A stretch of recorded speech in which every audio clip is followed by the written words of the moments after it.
Hi, I'm Gwen. Here's what I played in June 2025. I started the month with Deltarune Chapter 3 and 4. Deltarune continues to be peak, though Chapter 3 is admittedly probably the weakest chapter so far. Particularly, the focus on minigames makes the pacing feel a bit weird. That being said, Chapter 3 is still great. Deltarune at its weakest is still really good. It's incredibly funny, the soundtrack is great, it's all great.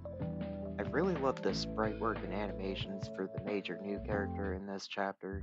It's incredible how they fully commit to it. Overall, Chapter 3 is a fun time. As for Chapter 4, it's the best one yet. The writing really stands out here. It's the most serious and plot driven they've gotten so far, and it's really good stuff. The soundtrack for this chapter is some of Toby's best work yet. It's all really good stuff. I don't want to say too much else, so any of you watching can go in as blind as possible. But yeah, I loved Chapter 4. I was never the biggest fan of Undertale, but if they manage to stick the landing with chapters 5 through 7, Deltarune will easily be among my favorite games of all time. Next, I bought a Switch 2. I really like it so far. It definitely feels like just a Switch but better, but that's what it needed to be. It's nice having Nintendo hardware that can keep up with the competition. For the device itself, it's a lot bigger than I was expecting it to be. The screen on it is incredible. I never picked up the Switch OLED, so it's a huge upgrade for me. The screen's a whole lot bigger, and the boost to 1080p is really nice compared to the original 720. As for the controllers, the Joy-Con 2s are so much better than the original Joy-Cons. The main improvement is with the size. They actually fit in my hands now. The buttons on it are a lot nicer. They feel less clicky and closer to normal controller buttons. They're still a bit clicky though. The sticks on it feel about the same as the original. They might be a bit smoother, but they feel nice. I was a bit worried the grip would feel awkward with how the sides are flat, but it actually feels decent. I like using the Joy-Cons and the grip a lot more than with the original Switch's Joy-Cons. These still aren't perfect though. Particularly the L and R buttons go down the sides a bit too far. Sometimes I accidentally hit them when trying to hit ZL and ZR. I guess they did this way so using the Joy-Cons in mouse mode feels good, but I wish they were a bit shorter. Also, I wish ZL and ZR were analog triggers, but oh well. The triggers feel nicer than the Joy-Con 1 triggers, at least. Lastly, using a sideways Joy-Con is just terrible now, but like, I only did it with the Switch 1 Joy-Cons like once, so it's not that big of a deal. I don't know how I feel about the physical boxes. I love the red plastic on the case. Now all three of the major consoles have cases that match the color associated with the brand. That's cool. I don't love the top banner. It feels like there's too much negative space.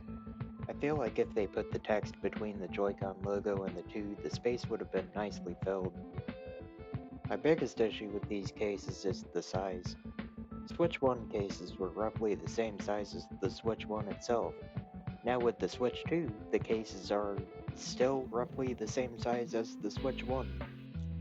It would have been neat if they made them Switch 2 sized. Anyways, I care too much about the cases that I'm gonna throw in a cabinet and never think about again. Now for the last thing to mention about the console itself, game chat.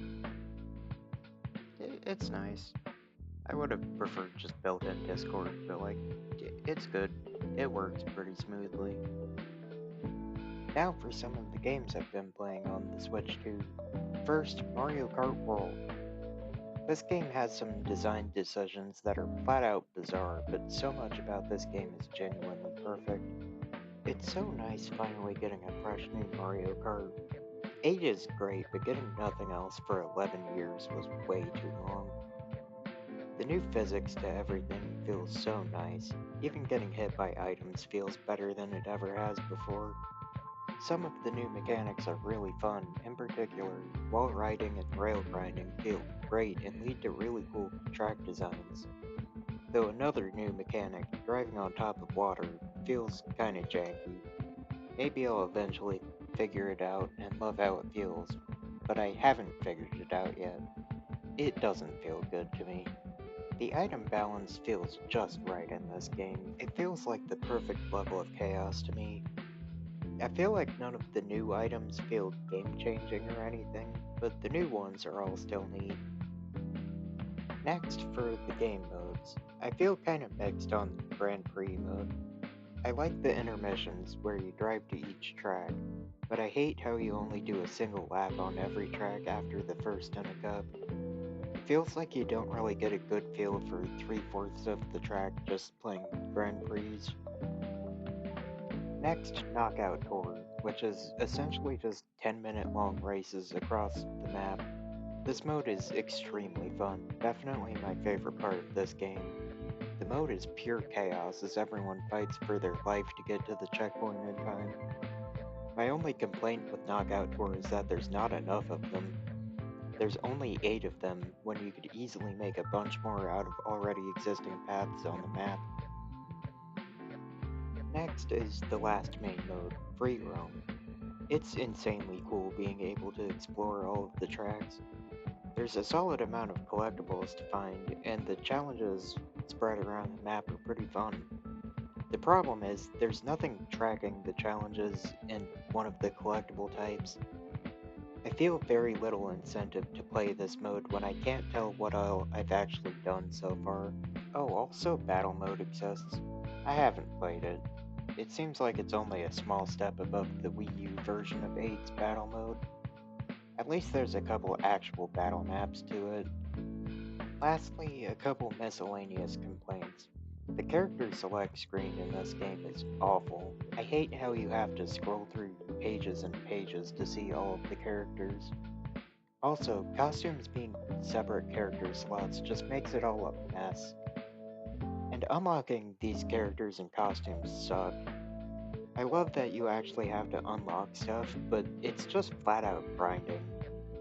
They could have done something with free roam to unlock the characters, but instead you just have to get lucky with item boxes.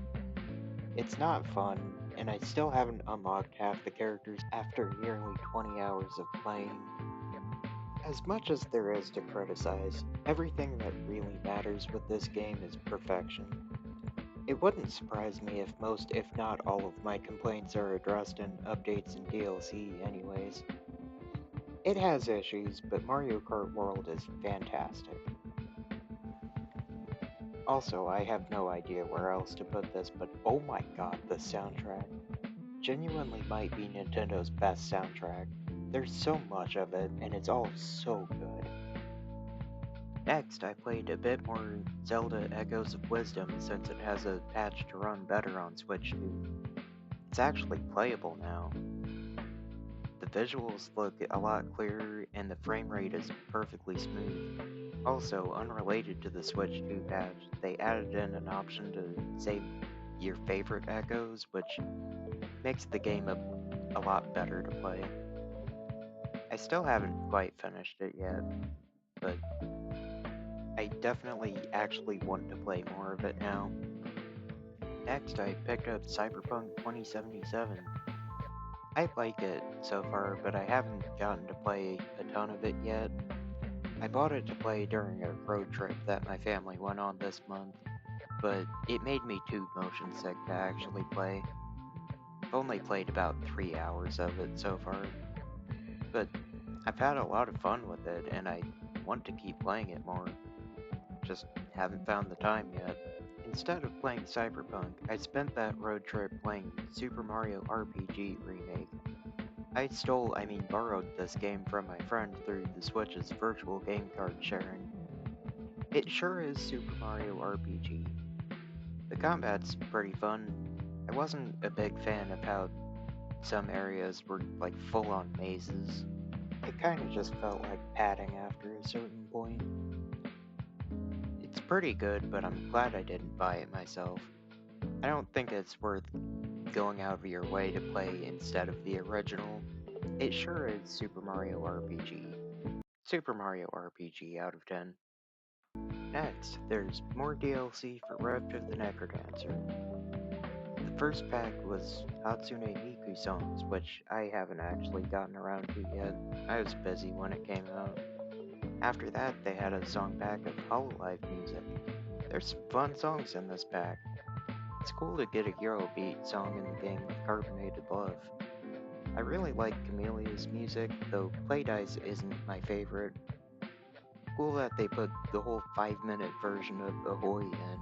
New longest song in the game, unless one of the Miku songs is longer, I don't actually know. Lastly, I really liked Bibideba. Really fun to play. I'm still really enjoying all the content for this game. I wasn't expecting it to get as much support as it is. Next, I downloaded Persona 5X off of Steam. Honestly, I've only played like an hour of this one. Death Stranding 2 came out the next morning. That was more important. From what I've played, it kind of felt a bit too derivative of Persona 5, but also I've done like nothing so far. Anyways, yeah, Death Stranding 2. The first game is one of my favorite games of all time, so naturally I was very excited for this one.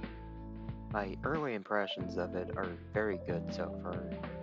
I'm not gonna say too much more beyond that because I'm still actively playing the game. Anyways, see you next time when I actually talk about Death Stranding 2.